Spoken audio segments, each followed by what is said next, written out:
You are listening to KSG Podcast. This is a short, crisp, concise, exam-oriented, edited editorial for civil services aspirants. In this podcast, we're going to talk about the path to net zero. Source for the content is Akshat Rati's article for Bloomberg.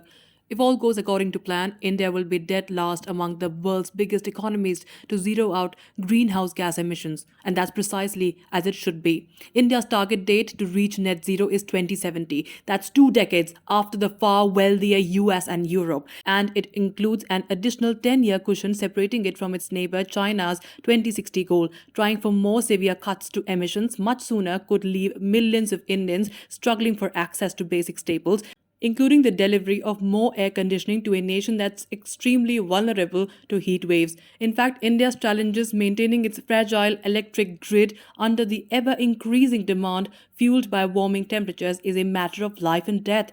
The challenge is fundamentally different for a country on the upward slope of emissions than for a country on the downward slope of emissions, says Navroz Dubash, a professor at the Center for Policy Research in New Delhi. For India, with its historically minor responsibility for planet warming pollution, there's a goal more urgent than taming climate change, lifting millions out of poverty over the next few decades.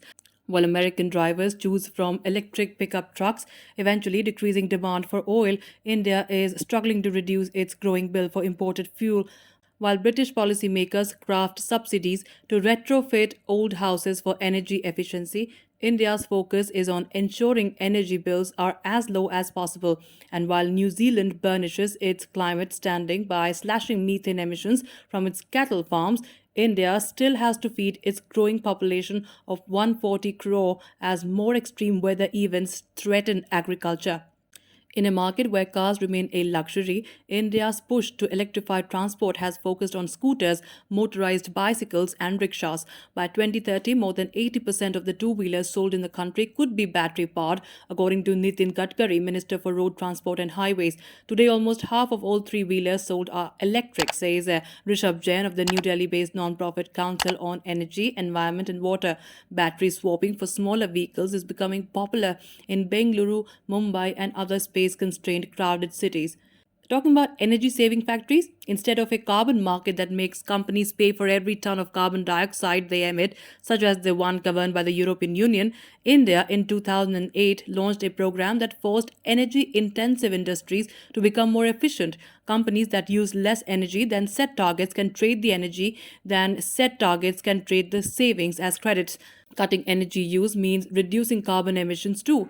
The program saved 8.7 crore metric tons of CO2 in 2020, about the same as Bangladesh's annual footprint, and many everyday goods are adorned with energy efficiency labels showing how well they conserve power.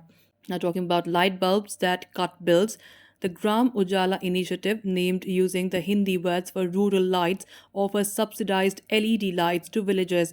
The bulbs, as many as 50 lakh of which were distributed last year, are many times more efficient than traditional incandescent alternatives. The Bureau of Energy Efficiency says Gram Ujala and other measures targeting home appliances saved 30,000 crore rupees in electricity and cut emissions by 4.6 crore tons in 2020. Air pollution generated indoors kills 17 lakh Indians each year and causes 2.8 lakh crore rupees, that is $37 billion of economic losses, according to a global burden of disease study. A major contributor to noxious air in the home is the burning of firewood for heat and cooking, switching more than 8.8 crore poor households to liquefied petroleum gas since 2016 has significantly reduced the health risks associated with pollution. It's also saved women from hours of collecting wood. Although the change slightly increased India's emissions, the development gains are so big that it's just a no-brainer, says the Center for Policy Research, Dubash. Eventually, similar programs could be used to shift to electricity or a carbon-free gas for cooking. Talking about solar and wind boom now, coal contributes to more than 70% of all Indian electricity generation, but solar power, which has become the cheapest source of new power, is growing fast. The country aims to install 175 gigawatts of renewable energy, 3 times the amount currently deployed in the UK in 2022. While India might fall slightly short of that target because of the economic hit from the pandemic, Modi is setting his sights even higher. He wants green power capacity to reach 500 gigawatts by the end of the decade. Billionaires Mukesh Ambani and Gautam Adani are looking to invest 5.77 lakh crore rupees and 3.7 lakh crore rupees respectively in the sector. India's energy transition has been held back by the high cost of capital, with companies often finding it harder to tap international financial markets than their Western peers. There are three solutions to high borrowing costs. Now, Ajay Mathur of the Energy and Resources Institute says that there are three solutions to high borrowing costs. The government can get sovereign loans from international financial institutions such as the World Bank, better manage foreign exchange risks, and boost links with other green markets that could make it easier to raise cash for an expansion of renewables. But India can also think bigger. Its cities are growing and industrialization is happening so rapidly that the country has a rare opportunity, Dubar says. Unlike rich countries that have to slowly replace existing infrastructure, a developing country such as India can reimagine how it builds cities and industries from scratch. It can avoid locking in an emissions heavy future.